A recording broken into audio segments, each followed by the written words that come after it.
der schockierende Fall der Familie, die die schlimmste Art von Inzest beging zwischen Eltern und Kindern, Chihuahua. Jahrelang hütete die Sierra Alta von Chihuahua ein so dunkles Geheimnis, dass selbst der Wind es nicht forttreiben wollte. Jene von allen vergessene Ecke schien in der Zeit stehen geblieben zu sein, immun gegen das Vergehen der Jahrzehnte, wo Gesetze, Bildung und sogar Mitgefühl völlig verschwunden zu sein schienen. Alles begann mit einem Routinebesuch eines ländlichen Impfteams. Einer der Freiwilligen, ein junger Krankenpfleger aus dem Norden namens Andrés, wich wegen eines Erdrutsches auf der Hauptstraße ab und landete auf einem Nebenweg, der auf keiner modernen Karte verzeichnet war. Da stieß er, ohne es zu wollen, auf eine Siedlung von nicht mehr als 8 Häusern, gebaut aus verrostetem Blech und verrottetem Holz. Die Erde war karg, die Stille absolut. Es gab keine Strommasten, man hörte keine Radios, nicht einmal Hundegebell, nur das rohe Geräusch des Windes und ein seltsames Gefühl, dass jemand sie aus den Schatten beobachtete. Ein Mädchen sah ihn von der Tür einer dieser Hütten an. Barfuß, gekleidet in ein Tuch, das kaum ihren Körper bedeckte, mit völlig verfilztem schwarzem Haar. Cuando él se acercó, ella no se movió. No retrocedió, no saludó, solo lo observó con ojos grandes, inmóviles. Entonces, sin abrir mucho la boca, murmuró una palabra que lo congeló. »Bist du auch mein Onkel?« Es war dieser Satz, der ihn verstehen ließ, dass dort etwas nicht stimmte.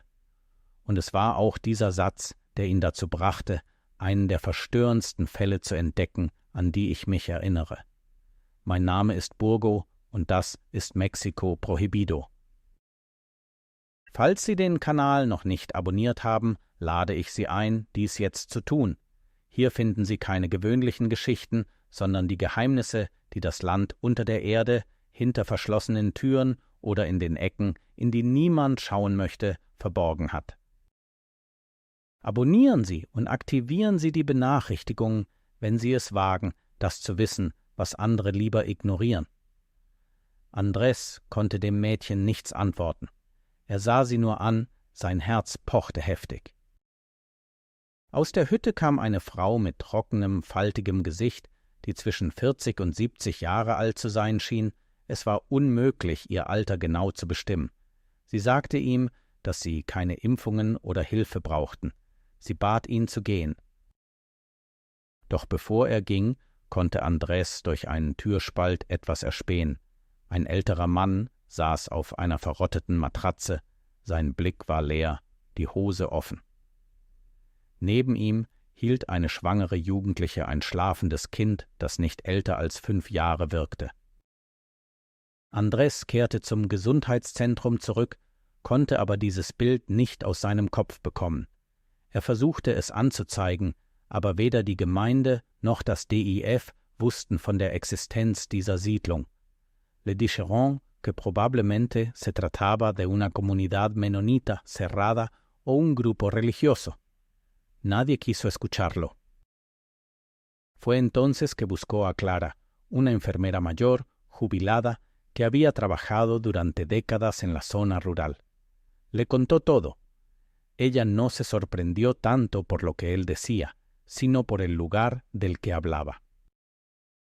Mencionó que, hacía muchos años, había escuchado rumores de una familia que vivía más allá del Cerro de las Ánimas, pero que ningún funcionario se había atrevido a llegar tan lejos.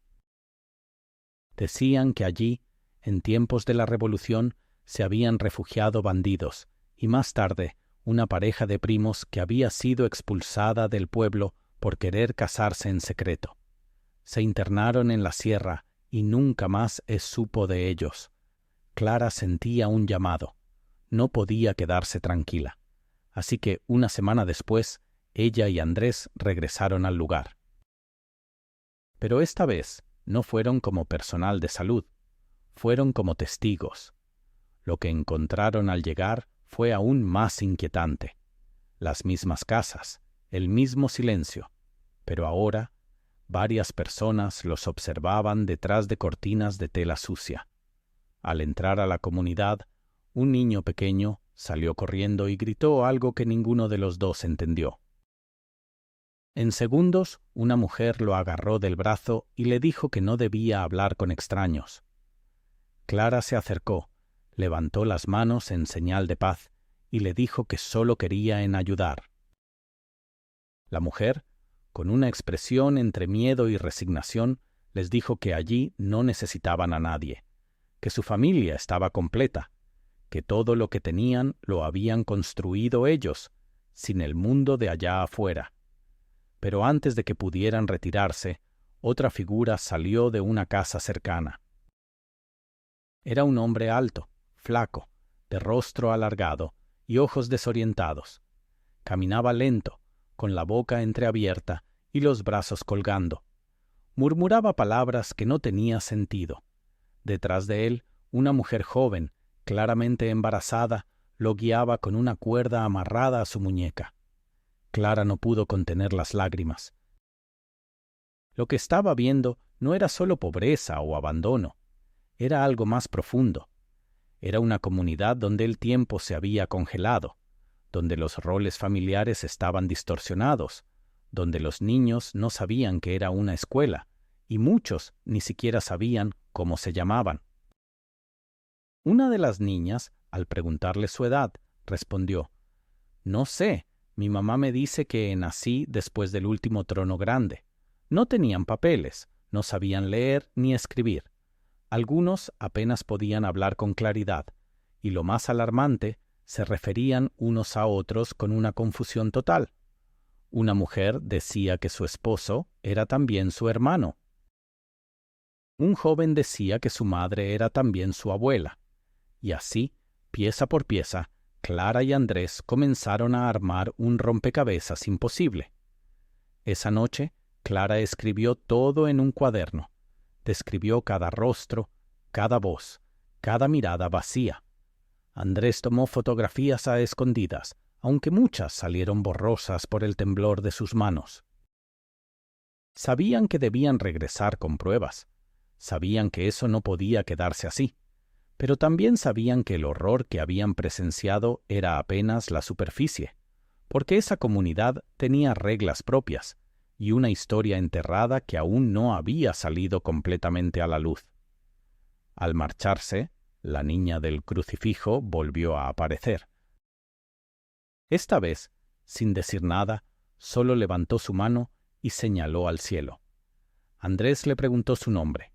Ella respondió: «Bajito, aquí no tenemos nombre, solo somos familia». Y fue entonces que Clara comprendió que no estaban ante una simple historia de aislamiento. Estaban frente a una tragedia de generaciones. Eine Tragödie, die mit einer verbotenen Liebe begann und mit einer zerbrochenen, in sich geschlossenen, verwirrten und völlig alleingelassenen Familienlinie endete. Der schlimmste Inzest ist nicht nur der körperliche. Er zerstört die Identität eines Menschen, bevor er sprechen lernt. Er verwechselt Liebe mit Kontrolle, Blut mit Besitz.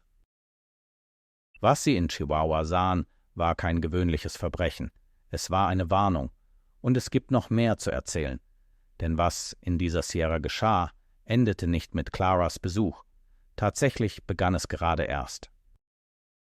Als Clara und Andres ins Dorf zurückkehrten, kontaktierten sie zuerst diskret einen alten Bekannten von Clara, einen pensionierten Lokaljournalisten namens Don Laureano, der jahrelang Fälle von ländlicher Verwahrlosung, Geheimbünden und Verschwinden in vergessenen Gegenden Mexikos dokumentiert hatte. Beim Lesen von Claras Notizbuch sagte Don Laureano lange nichts. Er rauchte nur schweigend und sagte am Ende, dass er es nicht veröffentlichen könne. Nicht aus Angst vor Repressalien, sondern weil niemand es glauben würde. Er erklärte, dass ohne klare Fotos, ohne Dokumente, ohne institutionelle Unterstützung seine Nachricht als Fantasie oder Wahnvorstellung angesehen würde. Aber er warnte sie. Wenn sie weiter ermitteln wollten, müssten sie dies äußerst vorsichtig tun. Solche isolierten Gemeinschaften sind nicht nur Opfer. Manchmal sind sie auch Hüter von Geheimnissen, die nicht aufgedeckt werden wollen.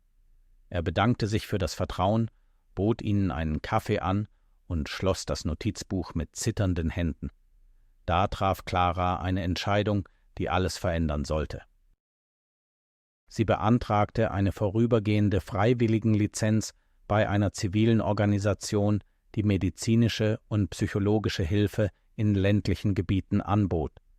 Mit dieser Unterstützung könnte sie mit größerer Legitimität an den Ort zurückkehren, ohne Verdacht zu erregen. Andrés seinerseits besorgte sich eine kleine versteckte Kamera in einem Hemdknopf und ein Taschenaufnahmegerät. Sie wussten, dass sie mehr als nur Berichte brauchten, um ans Licht zu bringen, was wirklich in dieser Sierra geschah. Sie brauchten Stimmen, und diese Stimmen, wenn auch zerbrochen und verwirrt, konnten immer noch sprechen. Eine Woche später brachen sie erneut auf. Diesmal kamen sie mit einem Lieferwagen voller Lebensmittel, Kleidung, Decken, Notizbüchern, Bleistiften und einem kompletten Erste-Hilfe-Kasten an. Bei ihrer Ankunft wurden sie mit einer Mischung aus Neugier und Angst empfangen. Einige Kinder kamen näher, sahen sich die Kisten an, berührten die Bleistifte, als wären es magische Objekte. Die jungen Frauen, viele von ihnen schwanger, hielten sich in einiger Entfernung auf und beobachteten schweigend. Die Männer verließen die Häuser nicht. Clara näherte sich mit ihrem Können, bot Kekse, Seife, einen Stift an. Das Mädchen mit dem Kruzifix tauchte wieder auf, diesmal mit einem leichten Lächeln, das kaum eine Sekunde lang blieb. Clara streichelte ihr Haar, und als sie nach ihrem Namen fragte, murmelte das Mädchen: »Manchmal nennen sie mich Maria, aber nicht immer.« Dieser Satz wiederholte sich in anderen Stimmen. Niemand hatte einen festen Namen. Sie benutzten austauschbare, generische Namen. Einige nannten sich Mama und Papa, aber auch Bruder oder Großvater, je nach Tag. Eine Frau mit eingefallenen Augen sagte, ihr Sohn sei auch ihr Neffe. Eine andere junge Frau mit einem Baby auf dem Arm behauptete, ihre kleine Schwester sei auch ihre Tochter. Clara versuchte, keinen Schrecken zu zeigen. Sie nickte nur, hörte zu und machte sich Notizen im Kopf. Andrés versuchte unterdessen, alles diskret aufzunehmen. Doch was ihn am meisten beeindruckte, waren nicht die Worte, sondern die Gesten. Die Art, wie die Kinder sich untereinander umarmten, als wären sie Ehepaare. Die Art, wie die Erwachsenen sie emotionslos ansahen, als wären sie Teil der Landschaft. Und vor allem die Augen. Keiner von ihnen hatte diesen Funken Kindheit. Es waren matte, resignierte Augen, ohne Horizont. Einer der Nächte, während sie im Lieferwagen schliefen, wachte Clara erschrocken auf. Sie hatte einen Schrei gehört. Als sie ausstieg, sah sie eine Frau vor dem Feuer stehen und weinen. Sie sagte, ihr Sohn könne nicht atmen. Clara rannte, nahm ihren Erste-Hilfe-Kasten und betrat die Hütte. Dort, auf einer schmutzigen Matratze, lag ein kleines Kind, nicht älter als 5 Jahre, mit blasser Haut und blauen Lippen. Es reagierte nicht auf Berührungen. Clara tat alles, was sie konnte, aber es war zu spät. Das Kind starb in ihren Armen. Die Mutter schrie nicht, warf sich nicht auf den Boden. Sie blieb nur stehen und sah schweigend zu, als ob sie das schon einmal erlebt hätte. In der Ecke murmelte ein älterer Mann ein verworrenes Gebet, mischte Bibelstellen mit Sätzen, die Clara nicht verstand. Das beunruhigendste kam danach. Cuando preguntaron dónde enterrarían al niño, nadie supo qué decir. Algunos dijeron que lo llevarían al hueco, otros que lo pondrían junto a los otros. Clara insistió en acompañarlos. Fue entonces cuando descubrieron algo aterrador. Detrás de una de las casas había una zanja, cubierta con ramas secas y piedras. Al quitarlas, encontraron restos de varios cuerpos, todos de niños. No había ataúdes, ni cruces, ni nombres, solo huesos pequeños, algunos aún envueltos en trapos. Clara no pudo más. Salió corriendo y vómito. Andrés la alcanzó y le dijo que debían irse, que ya tenían suficiente, que no podían arriesgarse más. Pero ella se negó. Afirmó que si se iban ahora, nadie haría nada, que esas vidas, esas muertes, quedarían sepultadas para siempre. Le rogó que aguantara un poco más. Und Andrés, obwohl Angst hatte, akzeptierte, noch einen Tag zu bleiben. An diesem Tag änderte sich alles. Am Nachmittag näherte sich ein etwa 17-jähriger Junge, groß, dünn, mit glasigen Augen und sehr leiser Stimme, Clara, und überreichte ihr ein zerknittertes Blatt Papier. Er konnte nicht lesen, aber er sagte, er habe es in einer alten Kiste gefunden, zusammen mit einem Foto. Clara öffnete es. Es war ein handgeschriebener Brief mit fast verblasster Tinte. Darin stand: Wenn dies jemand findet, soll er wissen, dass wir keine Monster sind. Wir wurden nur vergessen. Meine Eltern waren Cousins, ihre Eltern auch. Niemand kam. Niemand erinnerte sich an uns hier. Und jetzt wissen wir nicht, wer wir sind. Auf der Rückseite zeigte ein Schwarz-Weiß-Foto ein junges Paar, das ein Baby umarmte. Darunter ein Datum: 1954. Dieser Brief veränderte alles. Clara verstand, dass das, was dort geschah, nicht das Produkt von Bosheit, sondern von Vernachlässigung war. Von einer Kette, die vor Jahrzehnten begann, mit einer Vertreibung, mit einer sozialen Ablehnung, mit einer Familie, die sich versteckte, um zu überleben. Und mit jeder Generation wurde die Linie unschärfer. Inzest hörte auf, eine Sünde zu sein. Er wurde Gewohnheit, normal, Notwendigkeit, porque no había nadie más. In dieser Nacht beschlossen Clara und Andrés etwas Undenkbares, versuchen, eines der Mädchen von dort wegzuholen. No sabían si lo lograrían, pero sabían que dejarla sería condenarla. Eligieron a la niña del crucifijo. La llamaban María, pero ella misma no estaba segura de su nombre. Le preguntaron si quería conocer otro lugar, aprender a leer, ir a la escuela. Ella preguntó qué era una escuela. Clara le dijo que era un sitio donde los niños podían soñar. La niña no entendió, pero aceptó. Antes de irse, dejaron comida, medicamentos, mantas. Se despidieron de los pocos que confiaban en ellos. Y esa madrugada, con el corazón acelerado, salieron de la comunidad con la niña en brazos, sin mirar atrás. Pero el camino no sería fácil, porque había quienes no querían que la niña se fuera, porque en esas montañas lo prohibido no era el incesto, sino el cambio. Und sie hatten es herausgefordert. Das Mädchen reiste schweigend, saß auf dem Rücksitz des Lieferwagens, eingewickelt in eine alte Decke, die Clara extra für sie mitgebracht hatte. Sie sprach nicht, fragte nicht, zeigte weder Angst noch Begeisterung. Sie blickte nur aus dem Fenster, mit diesen großen, dunklen Augen, die das Gesehene nicht zu registrieren schienen. Andrés fuhr mit schweißnassen Händen, blickte alle paar Sekunden in den Rückspiegel. Clara ging neben ihm her, hielt den Rucksack, der den Brief, das Foto und eine Handvoll handgeschriebener Notizen enthielt, die sie später den zuständigen Behörden übergeben wollte.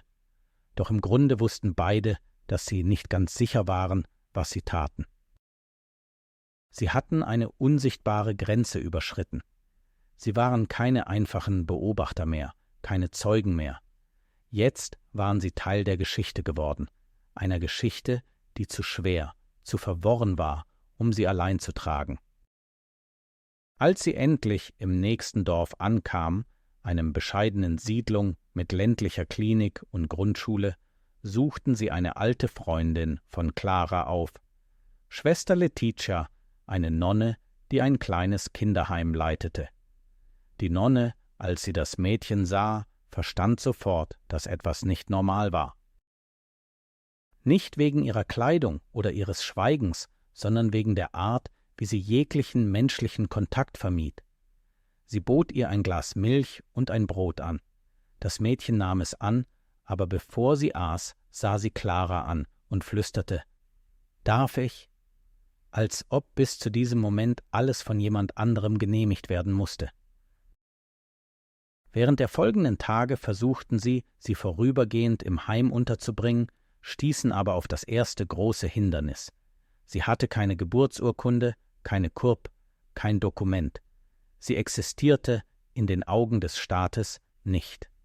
Clara versuchte, die Situation mit größtmöglicher Vorsicht zu erklären. Doch die Bürokraten hörten mit tauben Ohren. Sie forderten Beweise, Formulare, Namen. Nichts davon existierte. Cuando mencionaron la carta, la foto y las grabaciones, les dijeron que no podían tomar acciones basadas en relatos orales ni testimonios sin respaldo legal. Y que, de hecho, sacar a la menor de esa comunidad podía constituir una falta grave. Die Drohung war implizit. Andrés wurde wütend. Er verstand nicht, wie es möglich war, jemanden zu bestrafen, der versuchte, ein Mädchen aus der Verwahrlosung zu retten und gleichzeitig die Untätigkeit der Behörden zu schützen. Clara, mit mehr Erfahrung, beruhigte ihn. Sie sagte ihm, das sei Mexiko, ein Land, in dem das Unsichtbare nicht existiert, bis es explodiert, wo das Verbotene nur erkannt wird, wenn es zum Skandal wird. Sie bat ihn, geduldig zu sein, einen anderen Weg zu suchen. Da geschah das Unerwartete. Eines Nachmittags, während das Mädchen einfache Figuren auf ein Blatt Papier zeichnete, denn sie konnte weder schreiben noch lesen, aber sie ahnte Formen, begann sie eine Melodie zu summen. Es war eine alte Melodie, ohne Text, repetitiv, mit einem seltsamen Rhythmus. Clara fragte sie, wo sie gehört hatte.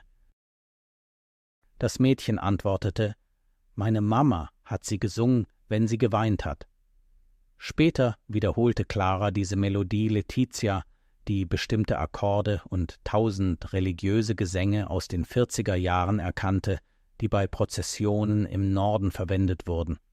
Die Verbindung war schwach, aber sie weckte etwas in der Nonne. Sie suchte in alten Archiven der örtlichen Kirche, und dort, zwischen vergilbten Dokumenten, fand sie eine vergessene Akte. Die eines Paares, das 1953 wegen des Versuchs einer inzestuösen Ehe exkommuniziert worden war. Die Namen stimmten teilweise mit dem überein, was in dem von dem Teenager gefundenen Brief stand. Es war ein Hinweis. Und gleichzeitig eine Bestätigung. Die Geschichte, die Clara und Andrés zusammenstellten, war nicht völlig neu. Es gab Präzedenzfälle, Echos von etwas, das bereits gewarnt, aber nie beachtet worden war. Jahre der Unterlassung, Jahrzehnte der Vernachlässigung. Die Nachricht begann diskret unter einigen Leuten im Dorf zu kursieren. Und es dauerte nicht lange, bis sie die Ohren derer erreichte, die es vorzogen, dass diese Vergangenheit begraben bliebe. Eines Nachts erhielt Clara einen anonymen Anruf. Eine tiefe Männerstimme sagte ihr unumwunden: »Bring das Mädchen zurück.« »Du hast keine Ahnung, was du tust.« Andrés, als er davon erfuhr, schlug vor, die Minderjährige in einen anderen Bundesstaat zu bringen, zu versuchen, sie in einer weiter entfernten Gemeinde oder einem Heim unterzubringen. Aber Clara weigerte sich. Sie sagte, wenn sie sich versteckten, würden sie jede Chance auf Gerechtigkeit verlieren. Dass die Angst nicht gewinnen durfte. In derselben Woche erschien ein Mann am Eingang des Heims. Er stellte sich als Onkel des Mädchens vor. Er hatte ein gefälschtes Dokument und behauptete, er komme, um sie mit dem Willen der Familie abzuholen. Doch als er nach dem vollständigen Namen der Minderjährigen gefragt wurde, zögerte er. Die örtliche Polizei wurde gerufen, unternahm aber nichts. Sie sagten, sie könnten ohne gerichtliche Anordnung nicht eingreifen. Clara stellte sich dem Mann entgegen, sah ihm in die Augen und sagte, wenn er das Mädchen anfasse, würde sie ihn selbst wegen Entführung anzeigen. Der Mann antwortete nicht. Er ging nur weg, mit geballten Fäusten. Nach dem Vorfall entschieden sie, das Mädchen innerhalb des Heims zu behalten, mit ständiger Überwachung. Doch die Angst hatte sich bereits festgesetzt. Das Mädchen schlief schlecht, hatte Albträume. Es nannte Clara Mama und klammerte sich an sie, als fürchte es zurückgegeben zu werden. Eines Tages fragte es, ob es an dem neuen Ort auch heiraten müsse. Clara erstarrte. Sie wusste nicht, was sie antworten sollte. Sie umarmte sie nur und sagte ihr: »Hier wird dich niemand zu etwas zwingen.« Das Mädchen nickte langsam, aber in ihrem Blick lag etwas Zerbrochenes, etwas, das weder die Zeit noch die Liebe ganz reparieren konnten. Währenddessen gelang es Andrés, eine auf Kinderrechte spezialisierte Anwältin zu kontaktieren. Er zeigte ihr die Aufnahmen, die Fotos, den Brief. Sie war schockiert. Sie sagte, der Fall sei extrem gravierend, aber wenn nicht mit Vorsicht vorgegangen werde, könnten sie alles verlieren. Ihre Kanzlei reichte eine Klage unter dem Aspekt des Minderjährigenschutzes ein, mit einer Darstellung, die sich auf die Versäumnisse des Staates und das übergeordnete Recht des Mädchens auf Identität und Sicherheit konzentrierte.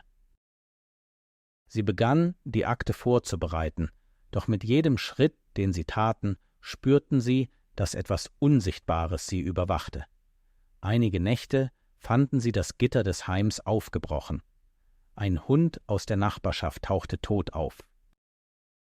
Mit Kohle geschriebene Drohbotschaften wurden an den Wänden gefunden. »Bring sie zurück, ihr wisst nicht, was ihr tut, das Blut bricht nicht.« Clara schlief nicht mehr ruhig. Leticia verstärkte die Schlösser. Und das Mädchen, noch immer ohne rechtlichen Namen, begann sich selbst Luz zu nennen. Sie sagte, sie habe es geträumt. Dass ein Mann mit weißem Bart ihr gesagt habe, sie sei wie ein Licht in der Dunkelheit. Dieser Name, den sie selbst gewählt hatte, war der, den sie in der Klage verwendeten. Luz. Denn das stellte sie dar.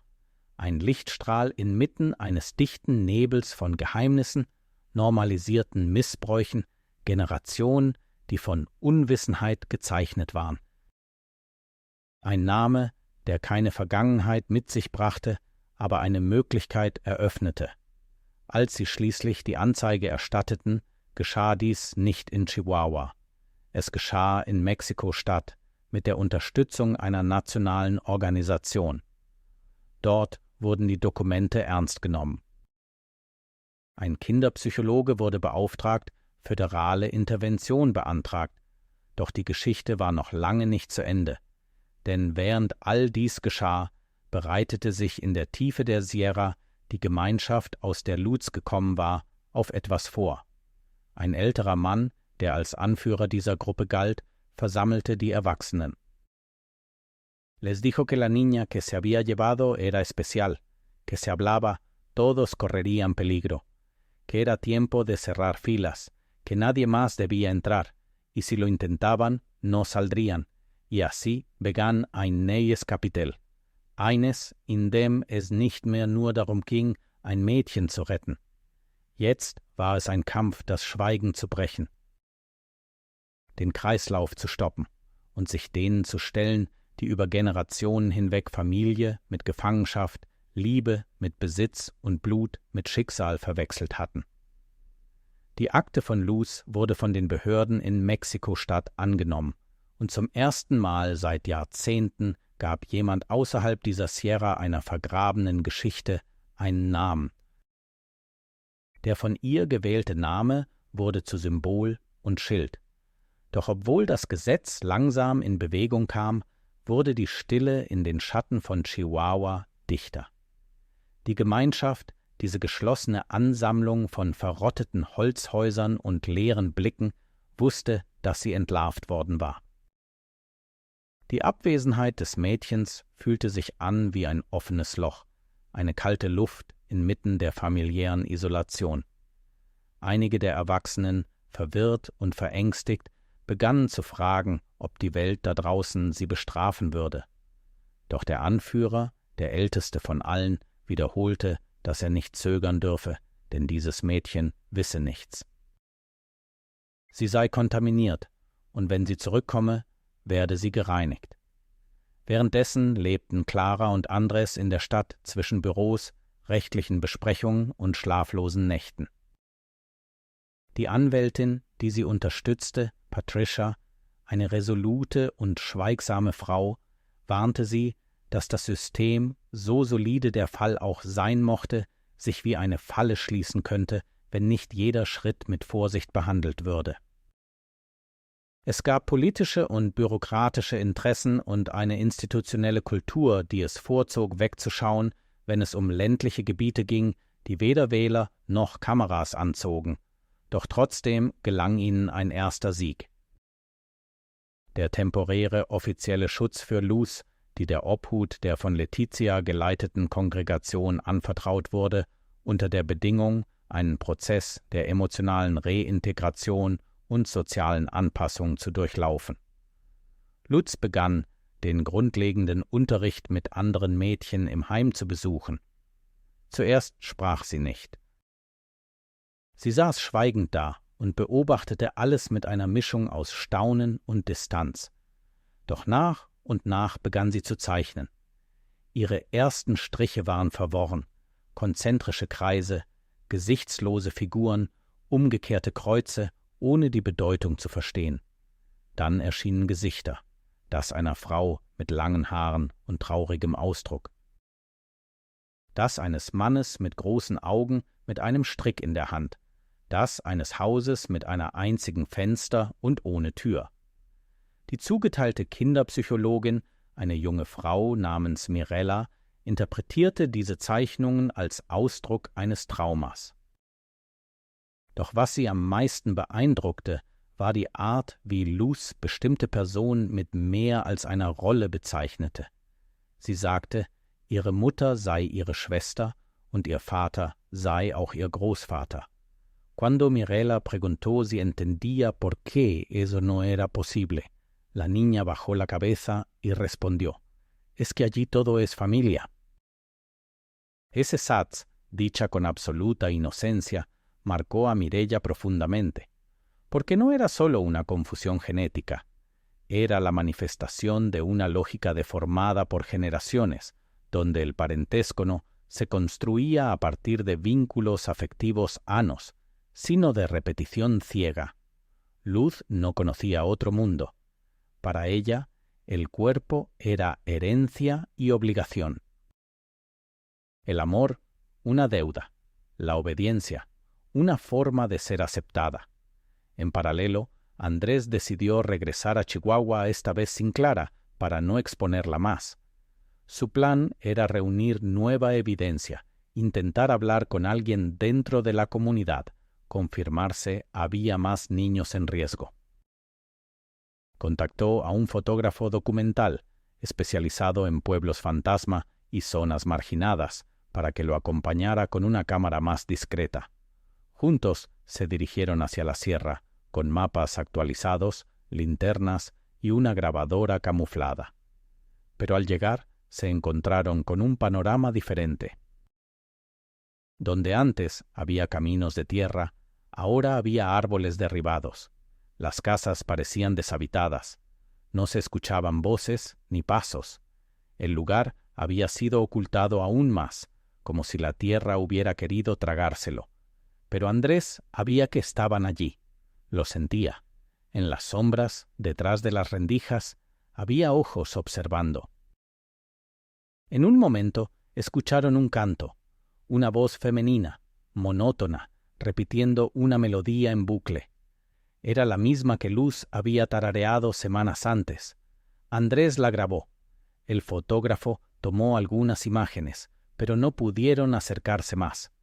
El aire era denso y el miedo crecía con cada minuto. Al regresar, Andrés entregó el material a Patricia, quien comenzó a redactar una denuncia formal por posible desaparición forzada de menores, negligencia estatal y encubrimiento. Pero necesitaban algo más contundente. Fue entonces cuando la suerte, o el destino, les dio un golpe inesperado.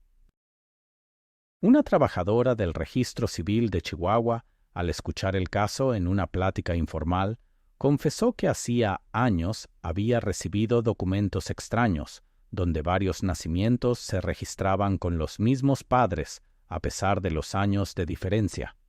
Las firmas eran idénticas, los nombres repetidos. Todo indicaba que alguien había falsificado documentos dentro del sistema para mantener una estructura de legalidad aparente. Con esa pieza en la mano, la abogada pudo presentar el caso ante un juzgado federal. Por primera vez, un juez accedió a emitir una orden para investigar formalmente la comunidad, bajo supervisión de la Guardia Nacional y acompañamiento de derechos humanos. El operativo se preparó en secreto. No podía filtrarse. No podían advertirles, porque sabían que si les daban tiempo, desaparecerían de nuevo. El día del operativo, Clara no durmió. Leticia encendió una vela en la capilla del albergue. Luz Pillo llevó el crucifijo de madera que había guardado desde que la conocieron. Andrés, desde un costado, observaba todo en silencio. Sabía que esa jornada marcaría un antes y un después, que ya no era solo una historia, era una batalla. La caravana subió lentamente por las rutas de la sierra, con vehículos oficiales camuflados, personal capacitado y una doctora forense por si encontraban restos. Tardaron que hace 8 horas en llegar al punto señalado, pero lo que encontraron fue más devastador de lo que imaginaban. Las casas seguían allí, pero vacías. Dentro, colchas sucias, muñecos improvisados con trapos, platos en lavar. Una de las casas tenía símbolos extraños marcados con carbón en las paredes. En otra, encontraron una fosa fresca, recién cubierta, con ropa infantil o húmeda. No había cuerpos visibles, pero el olor era inconfundible. El silencio era absoluto. Andrés entró a la choza donde había visto por primera vez a Luz. En el suelo, un dibujo infantil tallado con piedra mostraba una figura en lo alto, con rayos alrededor. Abajo, varias figuras pequeñas se abrazaban. Al pie del dibujo, una palabra mal escrita, Luma. Era como si alguien hubiera intentado recordar o escribir su nombre, pero no lo grababa del todo. El operativo no halla personas, pero sí pruebas, restos de ropa, objetos de niños, una libreta con nombres repetidos, todo fue documentado. Patricia sabía que con eso no bastaría para condenar, pero sí para incomodar. Para obligar al Estado a pronunciarse. Y así fue. Días después, la noticia comenzó a circular en medios pequeños. Se hablaba de una comunidad desaparecida, de posible rete inceso generacional, de niños nacidos sin registros. Algunos programas de radio abordaron el tema con sensacionalismo, otros lo ignoraron por completo, pero algo cambió. Por primera vez, los ojos le volvían hacia esa sierra, y Luz, mientras tanto, aprendía a escribir su nombre, con letras torcidas, con paciencia, con lágrimas. Cuando lo logró, se lo mostró a Clara y le dijo: «Ahora ya no me lo pueden quitar, ¿verdad?». Clara la abrazó. Le dijo que no, que ese nombre era suyo, que esa historia también. ¿Y qué? Aunque el pasado la perseguiría, ahora tenía algo que nadie más podía decidir por ella, su voz. Pero la historia aún no termina, porque incluso cuando la verdad comienza a salir, los fantasmas del silencio siguen buscando formas de regresar. El eco de la sierra seguía latiendo en el pecho de Clara, incluso a kilómetros de distancia. Aunque ya no estaban allí, aunque las casas parecían vacías y las puertas cerradas, algo de ese lugar había quedado atrapado en todos los que lo habían pisado. Andrés lo sentía en sus sueños, donde los rostros sin nombre lo miraban desde la oscuridad de chozas sin ventanas. Luz lo llevaba en la piel, en la forma en que temblaba cuando alguien la abrazaba por sorpresa, o cuando escuchaba una puerta cerrarse con fuerza. Clara Lo cargaba en los hombros, en cada página del cuaderno donde había notado los detalles que el mundo parecía querer olvidar.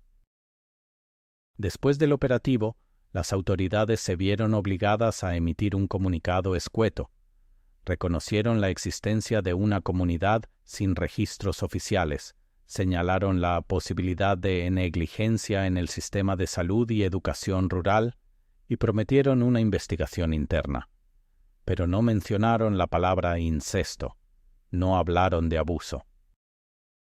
No reconocieron el horror que se había repetido por generaciones bajo sus narices, entre árboles viejos y caminos polvorientos. Solo dijeron que se tomaría medidas. Patricia, la abogada, sabía que eso significaba poco o nada, que el peso de sostener la denuncia recaía ahora en ellos. Comenzaron a recopilar testimonios de otros trabajadores sociales, profesores rurales, religiosos y médicos que, en algún momento, habían escuchado rumores similares en otras partes del país. Algunas historias hablaban de niños que no sabían su edad, otras de mujeres embarazadas que aseguraban no haber salido nunca de su casa. Había patrones. Había señales, pero nadie las había conectado hasta entonces. En medio de ese trabajo, Luz seguía su proceso de reintegración. Comenzó a asistir a terapias semanales con Mirela, la psicóloga. Aprendía palabras nuevas cada día. Escribía frases cortas. Yo soy Luz. Luz está aquí. No me voy. Cada una era una afirmación. Un intento de afirmar su existencia después de haber sido invisible. También comenzó a preguntar. Quería saber que era una familia normal. ¿Qué hacían los padres con sus hijos? ¿Por qué algunas niñas tenían cumpleaños y otras no? ¿Por qué, si ella habían sido, nadie le había dado un día? Una tarde, durante la merienda, Luz preguntó si podía tener una vela en su habitación. Clara le preguntó para qué, y ella respondió, para hablar con Dios sin que Él me tenga miedo. Esa frase desarmó a todos, porque en su mundo anterior Dios había sido un nombre prohibido o manipulado. A veces era el que castigaba, a veces el que callaba. Nunca el que escuchaba. Leticia, la hermana del albergue, comenzó entonces a enseñarle pequeñas oraciones. No impuso ninguna doctrina. Solo le habló de un Dios que abraza, que perdona, que no necesita sangre ni castigos para amar. Luz comenzó a dormir mejor. Ya no tenía pesadillas todas las noches. Algunas veces incluso reía. Un día dibujó una casa con muchas ventanas. En el centro, una figura con el cabello corto, rodeada de otras más pequeñas. Le preguntaron quién era, y respondió, «Soy yo cuando tenga una hija. Pero ella va a tener su propio nombre. No va a usar el mío».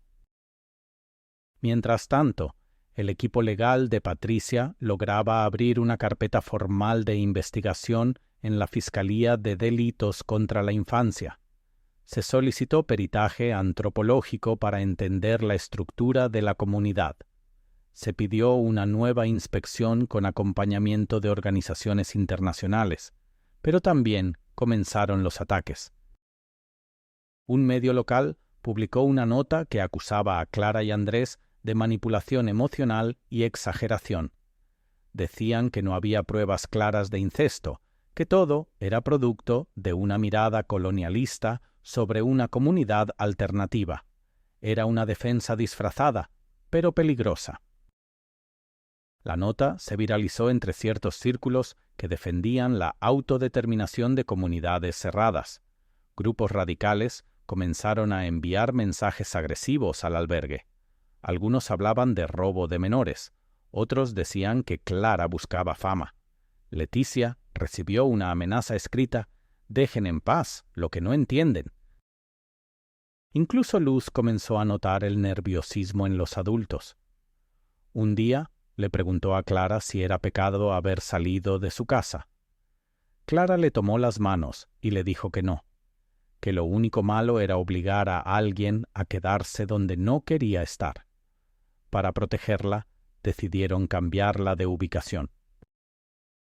Fue trasladada a un albergue más seguro, con acceso limitado y vigilancia. Mireia siguió acompañándola. Clara iba a visitarla cada semana. Andrés, cada tanto, le escribió cartas que ella guardaba en una cajita de cartón. Leía esas cartas con la boca en silencio, siguiendo las palabras con el dedo, como si cada línea fuera un puente hacia un mundo distinto. Un día, durante una sesión con Mireia, Luz contó un sueño. Dijo que había visto a una mujer en el bosque, vestida de blanco, que sostenía un farol encendido, que esa mujer le decía que no volviera atrás. Que el camino era largo, pero la luz no se apaga si uno la protege. Cuando Clara lo escuchó, supo que la niña estaba encontrando su propio lenguaje, que la oscuridad ya no era la única voz en su cabeza. Sin embargo, no todo era avance. Patricia recibió una notificación inquietante. La comunidad había interpuesto una queja formal, asegurando que la niña había sido secuestrada por personas externas. Utilizaron abogados, nombres falsos, documentos irregulares, pero lograron abrir un proceso. El Estado debía ahora demostrar que la custodia temporal era legítima y necesaria. Era un nuevo frente de batalla. El juez a cargo pidió una audiencia especial. Clara fue citada. Andrés también. Luz debía declarar. Aunque tenía apoyo psicológico y protección legal, el solo hecho de ponerla frente a un estrado judicial era una violencia simbólica enorme.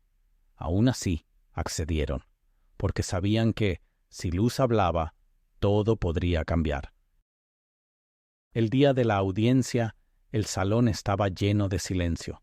Luz entró con un vestido blanco y el crucifijo en la mano. Caminó lentamente, sin mirar a los lados. Se sentó frente al micrófono y cuando el juez le preguntó si quería hablar, solo dijo, «Sí, pero no sé cómo». Entonces Clara le tomó la mano y le dijo, «Solo di lo que sientes». Luz respiró hondo y con voz de implorosa comenzó a contar su historia. «No uso términos legales, no hablo de insisto ni de abuso. Solo dijo que donde vivía antes nadie tenía nombre, que las noches eran largas, que a veces no había comida, que las mamás serán también hermanas, y que un día alguien le dijo que ella podía tener un nombre distinto. Que podía tener Luz. Cuando terminó, hubo un silencio tan profundo que parecía que nadie respiraba. El juez se ajustó los lentes, tomó notas, y antes de suspender la sesión, miró a Luz y le dijo, «Gracias por tu valor». Clara salió del tribunal con el corazón apretado. Andrés tenía los ojos rojos. Patricia, por primera vez, sonrió. Sabían que no todo estaba ganado, pero también sabían que esa niña había hecho lo que muchos adultos no se atreven, nombrar el horror sin odio, contar su verdad sin rencor. Pero el enemigo aún estaba allí, silencioso, escondido, y no estaba dispuesto a ceder sin luchar. El testimonio de Luz no fue una simple declaración judicial. Fue una grieta abierta en un muro de décadas de silencio. Las palabras de una niña sin nombre, sin cumpleaños, sin pasado oficial, resonaron más allá del tribunal. En pocos días comenzaron a circular fragmentos del caso entre defensores de derechos humanos, periodistas independientes y organizaciones internacionales. Aunque la mayoría de los medios grandes lo ignoraron, hubo quienes decidieron escuchar. Pequeños portales de noticias, clubs de investigación, incluso universidades comenzaron a solicitar acceso al expediente. La historia que había sido enterrada en la Sierra de Chihuahua estaba empezando a salir del subsuelo. El juez, después de analizar los documentos, escuchar a los peritos y considerar la gravedad de las circunstancias, dictó una resolución histórica. Luz permanecería bajo custodia protegida, con asistencia psicológica, educativa y espiritual. Se reconoció la necesidad de crear un nuevo marco de identidad para ella, permitiéndole adoptar legalmente el nombre que había elegido. Por primera vez, el Estado reconocía no solo su existencia, sino su derecho a decidir quién era. Sin embargo, la resolución también reveló una verdad dolorosa. No había garantías suficientes para intervenir directamente en la comunidad sin poner en riesgo a los posibles habitantes. El acceso era complejo, la estructura interna era hermética y las instituciones locales seguían siendo ambigua y reacias. El expediente se mantendría abierto, pero las acciones concretas dependían de futuras pruebas, de más voces como la de Luz, y eso, para Clara, era como dejar una puerta entreabierta hacia el abismo. En los meses siguientes, la vida de Luz dio giros lentos pero firmes. Comenzó a asistir a clases regulares, aprendió a escribir frases completas, a leer cuentos sencillos. Mireia notaba que ya no evitaba el contacto físico, que incluso buscaba abrazos. Leticia la integró a pequeñas actividades comunitarias del albergue, donde Luz descubrió que podía cuidar a otros sin que eso implicara perderse a sí misma. Andrés la visitaba cada tanto, y ella corría a mostrarle sus dibujos nuevos, sus libretas llenas de letras torcidas, sus flores de papel. Una noche, en una conversación tranquila bajo el porche del albergue, Luz le preguntó a Clara si alguna vez podría volver a la sierra, no porque quisiera regresar, sino porque tenía miedo de olvidar. Clara le respondió que la memoria no se borra, pero que se transforma, que ella no debía cargar con todo lo que vio, pero sí recordarlo para que no se repita. Luzas sintió lentamente, como quien comprende algo que no puede decir en voz alta. Fue entonces cuando escribió su primera carta completa. La dirigió a quien viva allá donde no hay luz. En ella no acusaba, no reclamaba. Solo decía que afuera había otras formas de vivir, que nadie merece ser dueño del cuerpo de otro, que las niñas pueden crecer sin miedo. Firmó con su nuevo nombre, con letras torcidas pero firmes, Luz M. González. No era un apellido heredado, era uno nuevo, escogido por ella, registrado legalmente. Reconocido por un país que, por fin, la bella. Mientras tanto, Clara y Patricia continuaron trabajando en silencio. Prepararon informes, coordinaron redes de apoyo, buscaron financiamiento para un proyecto piloto que permitiera detectar otras comunidades en situación de aislamiento extremo. Andrés, por su parte, comenzó a escribir una crónica con todos los detalles que había registrado, sin sensacionalismo, con respeto, con verdad. Sabía que muchos no querían leerlo, pero también sabía que callar es otra forma de complicidad. Un año después de su salida, Luz encendió una vela en una ceremonia íntima organizada por el albergue. No era una fiesta, era un ritual de renacimiento. Allí, frente a una cruz sencilla y una hoja blanca donde había escrito su historia con sus propias palabras, Luz dijo algo que Clara nunca olvidaría. Yo no nací cuando salí de mi mamá. Yo nací cuando alguien me preguntó cómo me llamaba y me dejó elegir. Esa frase fue compartida luego en redes por una profesora que asistió al evento. Se viralizó sin querer. Muchas personas la citaron. Algunas lloraron, otras se enojaron, algunas la usaron para fines políticos. Pero Clara sabía que esa frase no era de nadie, era de Luz. Y de todas las niñas y niños que viven en rincones del país donde aún no llega la voz de nadie. Hoy, Luz tiene 13 años, sueña con ser maestra. Dice que quiere volver algún día a la sierra, pero no para quedarse, solo para contar cuentos, para decirles a otros que hay más caminos, que los nombres pueden cambiar, que la sangre no decide el futuro. El expediente sigue abierto. Hay funcionarios que prefieren que se cierre. Hay archivos que desaparecen. Pero también hay personas que siguen buscando, preguntando, empujando puertas. Este canal es una de esas puertas.